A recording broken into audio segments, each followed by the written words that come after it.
Oke, baik. Selamat siang semuanya. Assalamualaikum warahmatullahi wabarakatuh. Waalaikumsalam warahmatullahi wabarakatuh. Oke, ya kita akan lanjutkan untuk materi kita yang terakhir di kelas APAP ya. Minggu depan kemungkinan kita akan ada kuis kedua dan kita tidak akan ada ujian akhir ya. Digantikan dengan tugas akhir yang perlu kalian kerjakan dalam berkelompok. Oke, saya juga sudah menyediakan review sedikit review materi React ya, dan di Scale APAP juga sudah ada review untuk materi sebelumnya terkait dengan web service. Sekali lagi ini opsional ya, tapi akan sangat useful jika kalian dapat mengerjakan. Di sini saya sudah sediakan 10 soal ya, so far masih ada 2 yang mengerjakan. Nah, nanti silakan dimanfaatkan sebaik-baiknya untuk persiapan kuis 2 yang akan diselenggarakan di minggu depan ya. Kurang lebih format kuisnya akan mirip ya dengan kuis pertama, jadi ada soal pilihan ganda tentu saja, kemudian ada true false, dan mungkin nanti ada soal untuk fill in the blank tapi codingan gitu ya. Jadi mungkin kami akan mengujikan terkait dengan React ya, namun nanti formatnya adalah diberikan potongan kode yang belum lengkap, nanti kalian diminta untuk melengkapi. Kurang lebih seperti itu formatnya. Ya, harap dipersiapkan ya. Mungkin agar tidak mengulangi insiden yang terjadi di kuis pertama, untuk kuisnya nanti dikerjakan secara mandiri ya. Jadi saya putuskan tidak ada sesi Zoom, tapi diharapkan tetap dikerjakan dengan jujur ya, tanpa bantuan siapapun dan dengan alat bantuan apapun gitu ya. Oke, hari ini kita akan membahas terkait dengan deployment. Jadi kita di sini akan belajar beberapa tipe terkait dengan deployment sebuah aplikasi di skala enterprise ya. Mungkin kalau misalkan aplikasi yang kita buat di mata kuliah APAP ini deployment-nya masih yang standar gitu ya, karena kan kita tidak membuat aplikasi dalam life cycle yang berulang-ulang ya, hanya sekali buat dan deployment-nya hanya sekali saja untuk seluruh versinya. Nah, nanti kita akan lihat beberapa alternatif untuk kita melakukan deployment kalau kita sudah masuk ke konteks enterprise ya. Nah, seharusnya nanti ada tutorial juga ya, kalau tidak salah, atau setidaknya materi opsional untuk mempraktikkan deployment. Atau seharusnya juga di tugas akhir juga sudah diinstruksikan ya untuk mendeploy di Heroku atau cloud service jenis gitu ya. Ya, jadi memang kalau kita bicara deployment, kenapa hari ini banyak sekali jenis deployment itu tidak terlepas dari realita yang ada di dunia industri sekarang gitu ya. Jadi kalau misalkan dulu mungkin kita masih bisa melakukan deployment itu sekali jalan gitu ya. Jadi misalkan kita punya 8 modul gitu ya di dalam aplikasi kita, dan ketika kita ingin mendeploy, kita langsung deploy saja semuanya, dan nanti kalau ada update kita bisa update langsung saja semuanya. Sayangnya tidak seperti itu.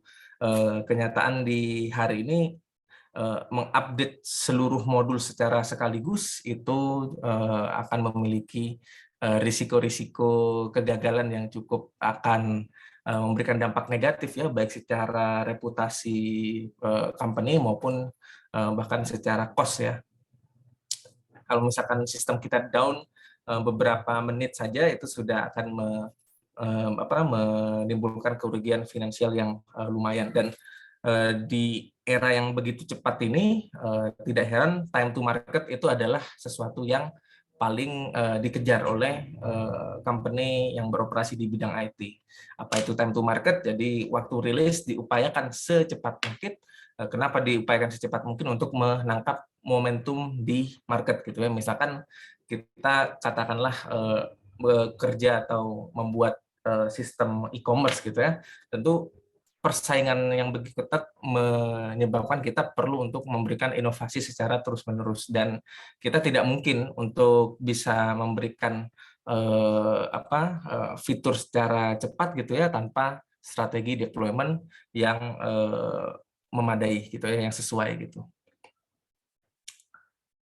Ya, jadi yang diharapkan dari deployment cycle yang lebih pendek atau deployment yang sistemnya lebih cepat itu ada beberapa ya, mulai dari time to market, kemudian customer dapat menerima fitur baru atau value baru dari produk kita itu dalam waktu yang lebih singkat gitu ya. Jadi tentunya untuk memaintain momentum dan memaintain growth dari sebuah company, utamanya company yang masih rintisan, yang masih mengejar growth dari perusahaan ya, momentum di market itu adalah hal utama yang menjadi fokus.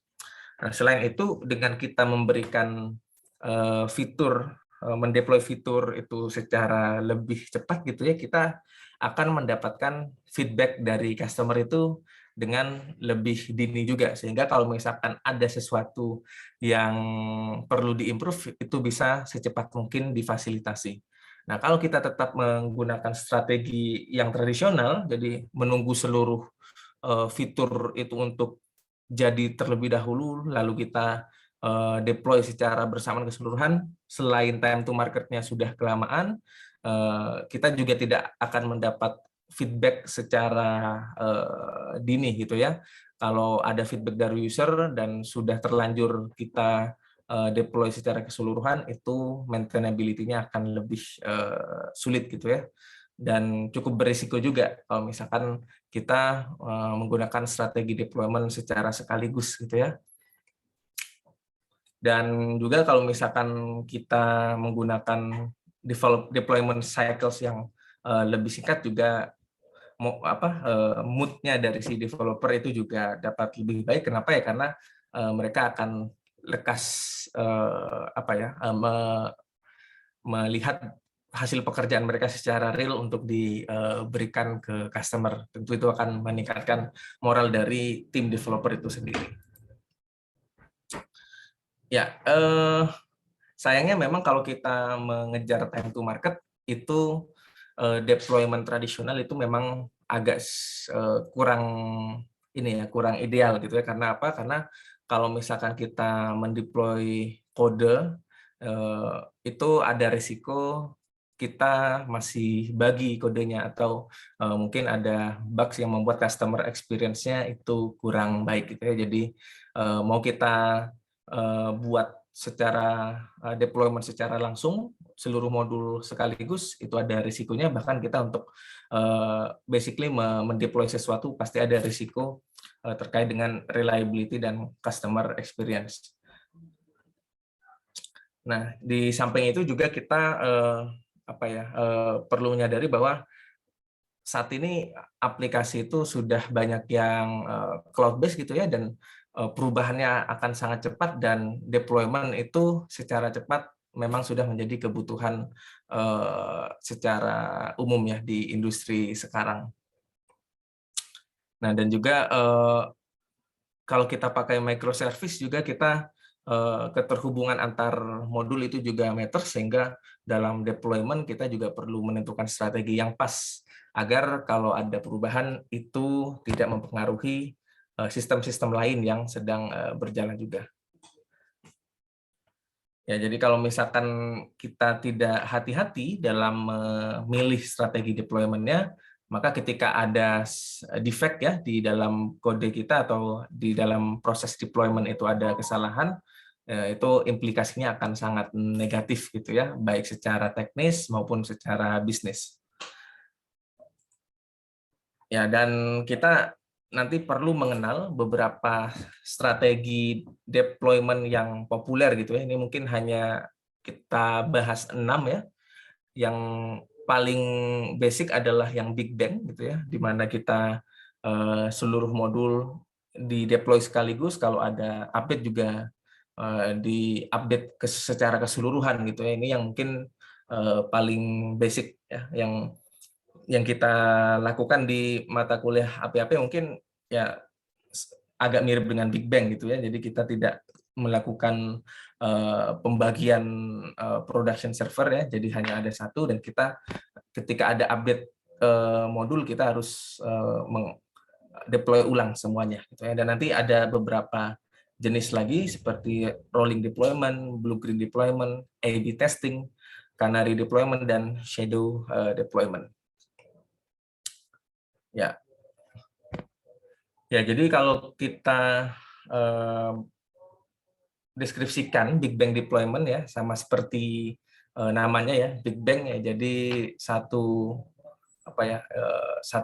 major release sekaligus gitu ya. Jadi dalam artian kalau kita punya banyak modul di dalam aplikasi kita, update-nya itu sekaligus gitu ya. Jadi kita deploy awal itu seluruhnya, kemudian kalau misalkan ada update, kita juga mengupdate seluruhnya gitu ya.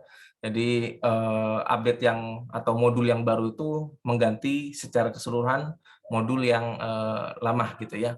Nah, drawback-nya apa atau kelemahannya apa? Kalau kita menunggu seluruh modul untuk mendapatkan update gitu ya, kita menunggu semua modul itu terupdate secara penuh gitu ya. Dalam artian kita mengcoding dan memastikan seluruh update itu kelar duluan ya. Nah, tentunya deployment-nya akan sangat lama karena proses coding-nya juga akan menjadi lebih lama. Ya, dan tentunya di sini diasumsikan kalau kita gunakan Big Bang deployment ya, ini diasumsikan kemungkinan failure-nya ini minimal, karena kalau untuk di rollback itu agak cukup effort ya untuk menggunakan strategi Big Bang deployment. Nah, karena kita harus menunggu semua modul itu ready, semua update itu sudah tercoding dengan baik, completion time-nya atau waktu kita untuk merilis update yang kita inginkan itu biasanya lebih lama dibanding dengan strategi yang lain. Ya, kurang lebih seperti ini ya untuk sistem dari Big Bang deployment.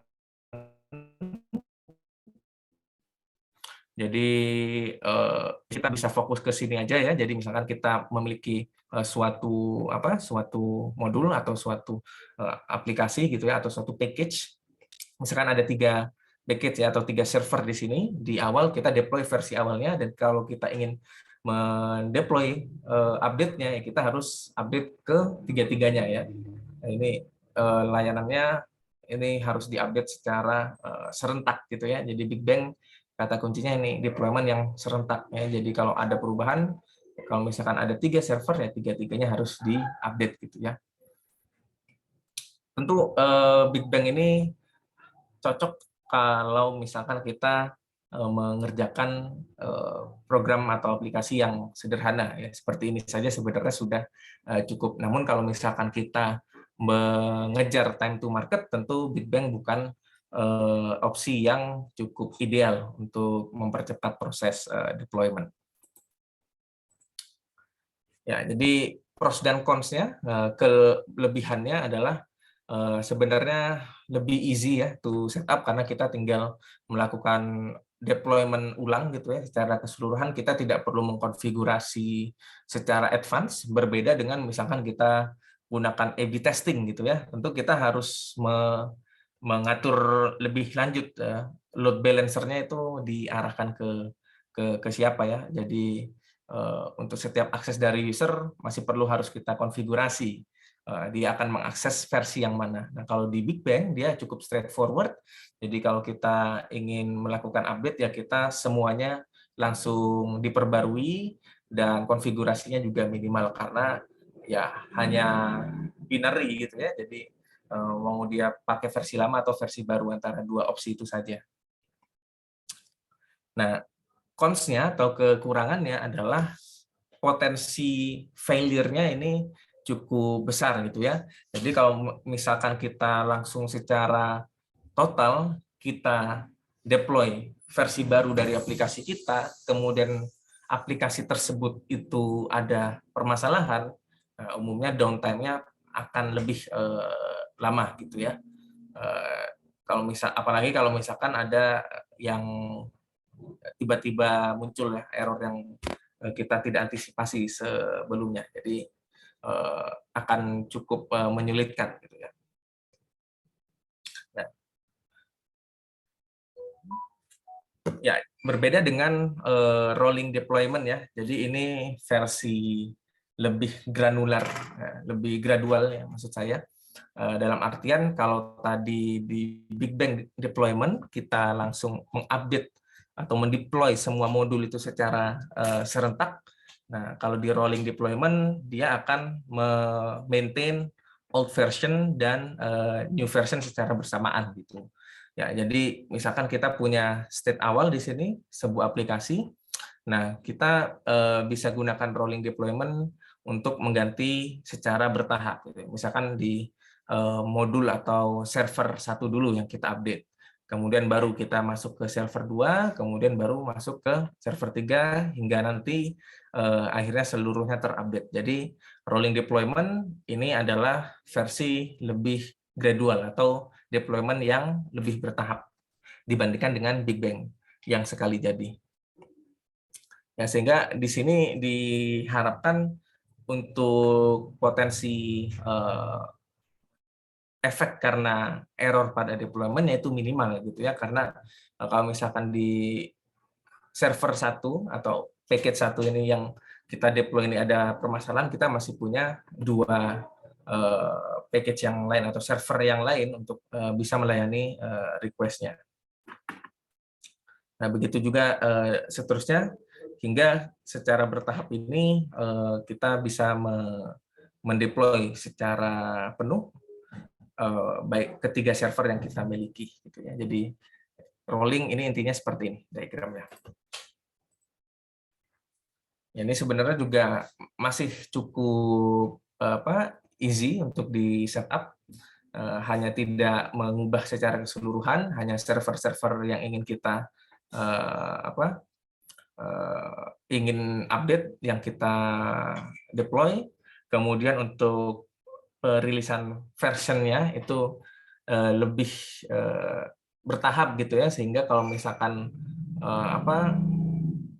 kalau handling errornya itu akan lebih lebih nyaman lah daripada kita gunakan Big Bang deployment.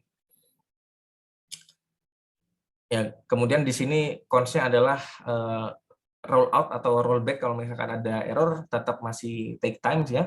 Dibandingkan dengan Big Bang tadi mungkin agak lebih sulit kalau kita gunakan Big Bang gitu ya. Kalau roll out atau rollback di rolling deployment ini akan lebih mudah karena misalkan kita nyoba server satu dulu dan kita ingin rollback, itu kita tidak terlalu effort ya kalau hanya satu server yang kita rollback.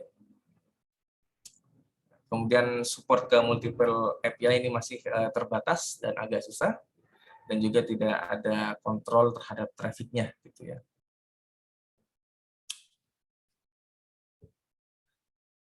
Ya, jadi versi selanjutnya adalah blue green deployment ya. Di sini bergerak secara paralel gitu ya. Ada yang server yang masih running itu kita kita labeli dengan warna biru, dan cloningan dari server tersebut ya yang kita gunakan warna hijau ya. Biasanya untuk yang hijau ini biasanya versi yang masih di dalam proses testing ya, secara fungsional maupun performance. Nah, dan ketika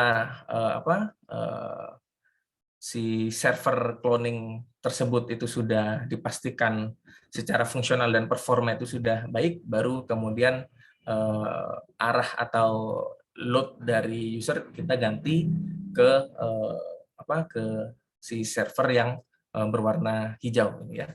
Jadi mula-mula kita seperti ini ya, kita punya satu versi program. Nah, kemudian program ini kita lakukan cloning untuk ya mungkin semacam staging-nya gitu ya, semacam staging-nya di sini.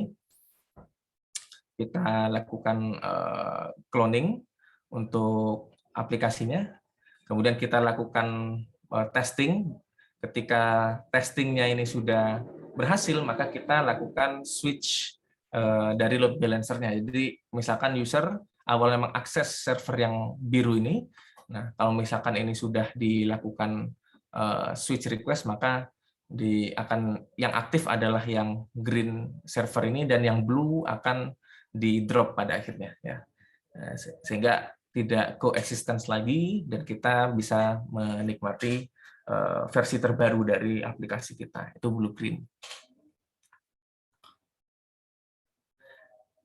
Ya, karena di sini fokus pada tes di awal gitu ya, jadi kalau misalkan karena dua-duanya ini coexistence pada awalnya ya, jadi hanya tergantung pada load balancer-nya mengacu kemana. Jadi kalau roll out atau rollback-nya itu akan lebih mudah ya. Misalkan di fase ini ternyata ada sisa-sisa bug nih dari si versi yang green-nya. Nah, kita akan lebih mudah tinggal kita configure load balancer-nya untuk mengarah ke versi sebelumnya. Ya, kemudian cons-nya tentu karena kita melakukan cloning, biasanya lebih mahal karena membutuhkan resource yang double. Jadi kalau sebelum-sebelumnya kita hanya membutuhkan ya satu server lah at once. Nah, kalau kita gunakan blue green ya kita harus memiliki dua jenis server, satu yang aktif dan satu yang masih dalam tahap testing functionality dan performance. Nah, sayangnya juga cons-nya di sini kalau blue green deployment seperti ini, untuk melakukan switching kita perlu memastikan seluruh modulnya ini setidaknya sudah cukup reliable lah untuk digunakan sebelum dirilis ke production. Dan handling stateful application ini juga akan lebih sulit dalam hal ini. Nah, selanjutnya adalah Canary deployment ya. Jadi ini seperti blue green juga. Jadi konsepnya mengcloning server, melabeli dengan blue dan green. Blue untuk yang currently active, green yang dalam proses development. Nah, perbedaan utamanya adalah kalau tadi di blue green deployment kita perlu untuk menunggu seluruh fungsionalitas dan performance test itu selesai di server yang green. Nah, kalau di Canary kita lebih bertahap gitu ya, lebih bertahap. Bertahapnya seperti apa? Jadi di awal-awal kita tentunya hanya memiliki satu package versi aplikasi gitu ya, 100% load atau request user diarahkan ke aplikasi tersebut. Nah, kemudian seiring berjalannya waktu kita ubah ya proporsinya secara persentase ke yang green secara bertahap gitu ya. Misalkan 90% load ke versi 1, kemudian 10% load itu ke versi 2. Jadi tidak langsung switch sekaligus gitu ya. Nah, ini yang dilakukan sebenarnya hampir sama dengan blue green deployment, cuman di sini untuk switching-nya lebih bertahap ya. Itu perbedaannya. Nanti ketika memang sudah request-nya ini sudah bisa reliable secara 100% menggunakan versi 2, maka versi satunya baru di drop ya, dihilangkan. Itu Canary deployment. Ya, tentunya cons-nya adalah rollout-nya itu lebih lambat ya, rollback-nya lebih cepat prosesnya, dan untuk performance monitoring itu lebih enak ya. Kita misalkan menggunakan 10%, ini 10% diarahkan ke versi kedua, dan kita menemukan bug dari 10% user yang mengakses tersebut, ya kita bisa mengantisipasi error ya, dan misalkan ada performance yang perlu ditingkatkan, itu bisa secara bertahap. Ya, jadi user nanti diarahkan, ada yang diberikan akses ke yang versi 1, ada yang di versi 2. Sehingga nanti ini juga memungkinkan adanya feedback yang lebih prompt atau lebih cepat.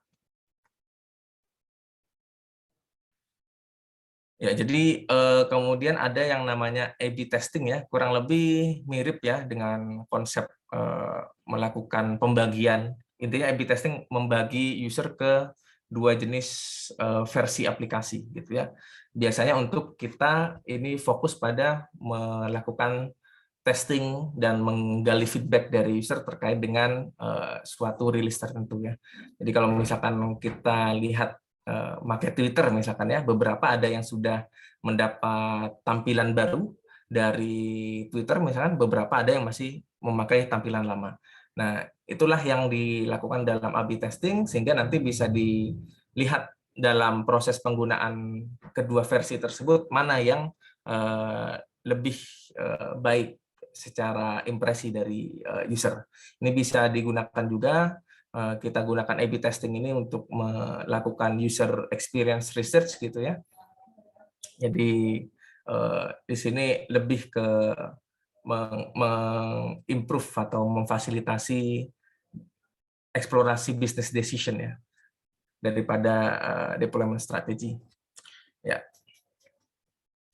Nah, A/B testing ini bisa kita kita tentukan kriteria atau kondisi-kondisi pendistribusian trafficnya, bisa berdasarkan browser cookie ya, misalkan di cookies masing-masing user itu terdapat kriteria informasi tertentu ya, misalkan seseorang yang lebih sering akses platform tertentu kita kasih versi baru atau sejenisnya. Kemudian ada kita pakai query parameters, bisa gunakan geolocation juga.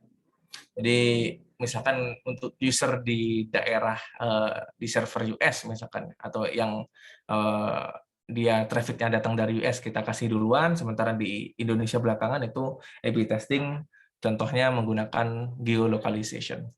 Bisa juga berdasarkan teknologi support ya, misalkan dari browser versionnya, misalkan kita menggunakan Google Chrome, yang Google Chrome-nya itu masih versi lama, berarti traffic yang diberikan user dari browser tersebut masih diarahkan ke versi yang lama, dan seterusnya gitu ya, bisa berupa screen size ataupun operating system.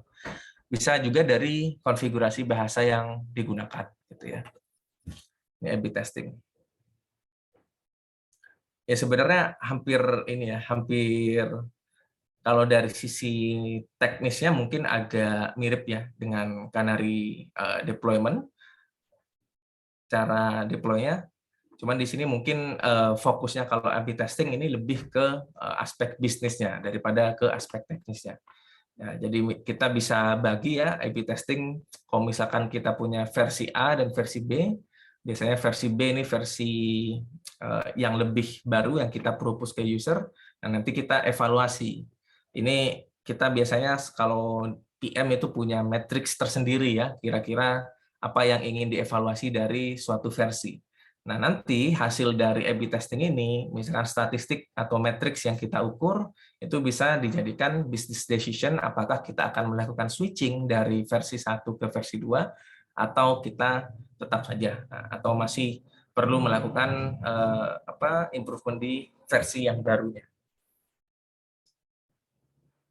Ya, dan A/B testing kelebihannya adalah dia bisa menjalankan beberapa versi secara paralel gitu ya, dan kita bisa mengkontrol tipe user mana yang akan mendapatkan versi tertentu, jadi traffic distribution-nya kita bisa konfigurasi. Kemudian cons-nya adalah tentunya kalau dengan kemudahan ini kita perlu load balancer yang lebih advance konfigurasinya, yang bisa mendetek karakteristik tertentu seperti yang disebutkan di slide ini ya, apakah dia melakukan akses terhadap cookies dari si user atau mendeteksi lokasi dan semacamnya gitu ya. Jadi perlu kapabilitas tambahan pada load balancer-nya. Ya, dan ini juga akan ada potensi error juga ya. Kita menggunakan A/B testing ini juga ada potensi error untuk session tertentu. Nah, dan kita perlu untuk melakukan tracing nih, kira-kira di versi yang mana kita ada error atau kesalahan tertentu gitu ya. Ya, kemudian yang terakhir ada shadow deployment gitu ya. Ya ini sebenarnya hampir mirip juga ya. Jadi kita merilis versi B, dia coexistence dengan versi A atau versi yang lebih versi yang lebih awal gitu ya. Nah, dan dia juga menyebarkan ya request pada versi A itu dan juga diarahkan juga pada versi B gitu ya. Ini untuk membagi atau mengetes load pada server production jika kita punya fitur yang baru. Ya, kemudian kita untuk proses rollout-nya ini akan kita lakukan biasanya kalau misalkan performance-nya itu sudah di versi B itu sudah cukup memenuhi syarat ya. Ya ini cukup lebih kompleks ya karena kita bisa lebih spesifik ke fitur tertentu untuk load balancer-nya. Misalkan kita ingin mengetes sebuah performance dari fitur spesifik di aplikasi kita perlu lakukan tes terhadap beta testing lah ya ke si versi barunya. Nah, baru nanti ketika kita mendapati bahwa versi yang B ini ketika dites itu sudah stabil, baru kita 100% itu pindah ke versi yang B. Ya, ini prosesnya adalah kita bisa lakukan performance testing dengan traffic di production atau real traffic gitu ya. Kalau kita gunakan shadow deployment, tidak ada impact ke user, dan tidak ada rollout sampai stability terhadap aplikasi itu dipenuhi gitu ya. Tentunya konsepnya adalah memerlukan double resource ya, karena misalkan gini, kita punya server A yang mana aplikasi live-nya dan version B yang mana itu untuk ditesnya. Ini sebenarnya traffic-nya itu traffic ke version A atau version yang lama, tapi juga di fork ya, dicobakan traffic-nya tersebut ke versi yang B ya. Sehingga perlu dua jenis server yang berbeda gitu ya. Nah, sayangnya mungkin memang walaupun kita melakukan forking request dari version A ke version B, tesnya ini masih bisa misleading dan kurang akurat. Selain itu juga setup-nya akan lebih kompleks ya. Ya, karena kita perlu untuk men-setup beberapa jenis server, kemudian melakukan konfigurasi pada load balancer-nya untuk suatu fitur tertentu, di mana itu akan lebih memerlukan konfigurasi yang advance. Dan beberapa case ya, dia perlu mocking service atau service bayangan gitulah ya, untuk melakukan pengujian di production. Ya, jadi ini adalah beberapa perbandingan antara kita menggunakan Big Bang atau kita menggunakan Blue Green dan sejenisnya ya. Ya, kita di sini bisa lihat untuk real misalkan yang zero downtime gitu. Nah, itu kita lihat strategi yang mana yang cocok untuk kategori ini. Kemudian untuk real traffic testing, nah kita bisa lihat di sini bahwa Canary, A/B testing, dan Shadow ini bisa kita gunakan untuk melakukan testing terhadap real traffic. Sementara Recreate atau Big Bang, kemudian yang RAM ini dan yang Blue Green itu biasanya tidak kita lakukan real traffic testing terlebih dahulu karena biasanya servernya atau versinya itu terpisah antara yang live dan yang sedang di dalam proses development. Dan kalau misalkan kita ingin fokusnya di dalam aplikasi tersebut melakukan pengujian terhadap users tertentu, tentu kita perlu menggunakan konsep A/B testing gitu ya. Ya, kemudian untuk cost cloud-nya ini paling mahal tentu Shadow dan Blue Green ya. Mungkin Shadow yang cukup kompleks dan cukup mahal ya karena harus mengcloning service-service dan beberapa server yang ada di dalam aplikasi kita. Ini rollback duration-nya ya. Kita kalau menggunakan Big Bang tentu akan sangat lama dan sangat rumit gitu ya. Yang versi RAM ini juga sebenarnya cukup lama ya, tapi masih relatif lebih ini ya, lebih visible lah daripada kita gunakan yang Big Bang. Dan ini negatif impact ke usernya, dan ini terkait dengan complexity dalam melakukan setup-nya. Ya, tentunya yang paling gampang adalah yang Big Bang karena dia ya cukup straightforward, hanya load balancer ya tidak harus kita konfigurasi secara advance ya.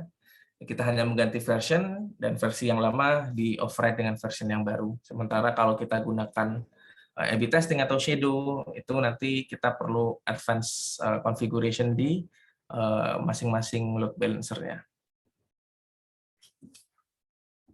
Ya, dalam melakukan deployment ya terdapat beberapa best practice gitu ya. Yang pertama adalah kita bisa gunakan deployment checklist. Nah, ini penting juga walaupun ini aspek yang non teknis ya, tapi kita perlu untuk melakukan identifikasi kira-kira apakah misalkan terkait dengan backup ya, apakah database-nya sudah di backup terlebih dahulu sebelum melakukan pergantian versi gitu ya. Takutnya ketika kita melakukan deployment dan ada sesuatu yang tidak kita inginkan, datanya korup sehingga nanti tidak bisa diakses sama sekali. Ya, checklist di sini ini perihal apa saja yang perlu kita backup salah satunya, dan mungkin juga ada beberapa hal technical persiapan sebelum kita melakukan deployment. Apakah konfigurasi yang sudah sesuai, apakah backupnya sudah selesai, dan sebagainya. Ya, kemudian kita bisa gunakan CI/CD gitu ya, CI/CD continuous integration dan continuous delivery.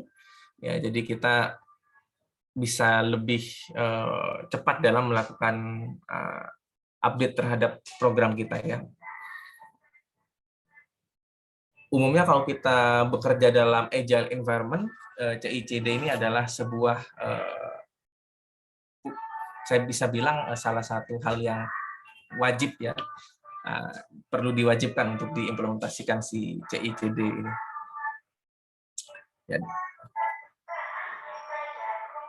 Ya, kemudian kita bisa menggunakan operating environment ya, jadi misalkan environment-nya itu harus kita standarkan di awal ya, konfigurasinya seperti apa, kemudian platform apa untuk kita melakukan deployment harus distandarisasi. Ya, kalau kita mau pakai Docker itu juga harus distandarkan konfigurasinya seperti apa. Ya, kita bisa lakukan otomasi ya, baik itu otomasi deployment ya atau otomasi testing, itu juga akan sangat membantu menunjang kita dalam meningkatkan deployment cycle-nya ya, agar lebih cepat gitu ya untuk kita melakukan rollout. Kita bisa gunakan configuration management tools ya. Kita di sini bisa gunakan Puppet, Chef atau apapun lah ya yang dimana fungsinya untuk melakukan konfigurasi server terutama ya, terkait dengan OS setting, menginstal software atau dependensi yang dibutuhkan ya. Kita utamakan menggunakan tools ya kalau memungkinkan. Ya, kita juga bisa mengintegrasikan ya proses deployment itu menggunakan Slack ya. Jadi misalkan kita sedang melakukan deployment version dan ada sesuatu yang terjadi di dalam deployment kita, ada error, itu perlu untuk diintegrasikan ke Slack atau communication channel lainnya. Agar apa ya? Tentu saja agar kita lebih cepat melakukan resolving issues-nya. Nah, karena setiap deployment itu umum ya, nanti mungkin yang sudah bekerja di software engineering, ketika kita mau update sebuah aplikasi, sebuah fitur gitu ya, umumnya akan lembur gitu ya. Kenapa ya? Karena untuk memastikan proses deployment-nya itu smooth, kalau ada isu itu langsung di-resolve, sehingga kalaupun ada downtime itu tidak terlalu lama. Nah, karena sedikit apapun downtime pada aplikasi kita ya, apalagi aplikasi yang user traffic-nya itu tinggi sekali seperti e-commerce gitu ya, itu kerugian secara teknis maupun ekonomis itu sudah sangat besar.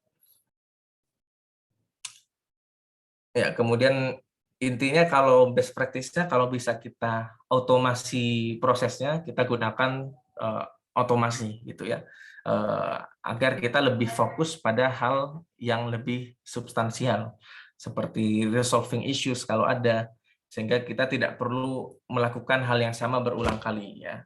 Jadi perlu untuk kita gunakan beberapa tools untuk otomasi, baik itu konfigurasi server atau otomasi untuk testing ya. Ya, oke. Mungkin itu saja ya untuk materi deployment di kuliah AP-AP hari ini. Ya, tidak terlalu banyak. Yang penting mungkin perlu kita lihat karakteristik dari masing-masing jenis deployment untuk kebutuhan ujian dan sebagainya. Mungkin perlu untuk diperhatikan beberapa perbandingan karakteristik masing-masing strategi seperti di gambar ini ya, sehingga nanti ketika kita diminta untuk menganalisis kira-kira strategi deployment apa yang sesuai untuk kondisi aplikasi tertentu, kita bisa menjawab dengan baik. Oke, sejauh ini apakah ada yang ingin ditanyakan?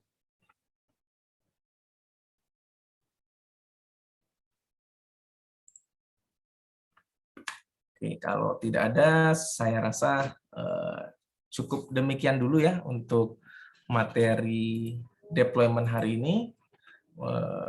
Selanjutnya kita akan lanjutkan ke sesi tutorial bersama dengan asisten terkait dengan, kalau nggak salah, advance React gitu ya.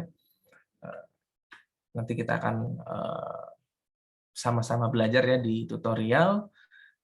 Oke, mungkin saya akan upload dulu slides tambahan ya terkait dengan React di sini. Advanced React.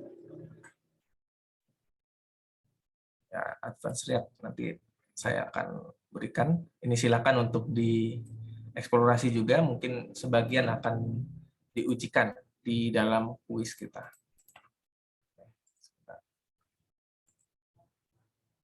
Oke, ya.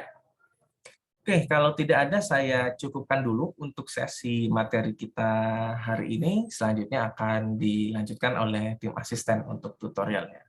Apakah sudah ada tim asisten di room ini? Ya, Kak. Oke, sip. Oke, selanjutnya saya serahkan sesinya ke Meldi ya. Oke, terima kasih semua atas kehadiran dan partisipasinya. Selamat siang semuanya. Assalamualaikum warahmatullahi wabarakatuh.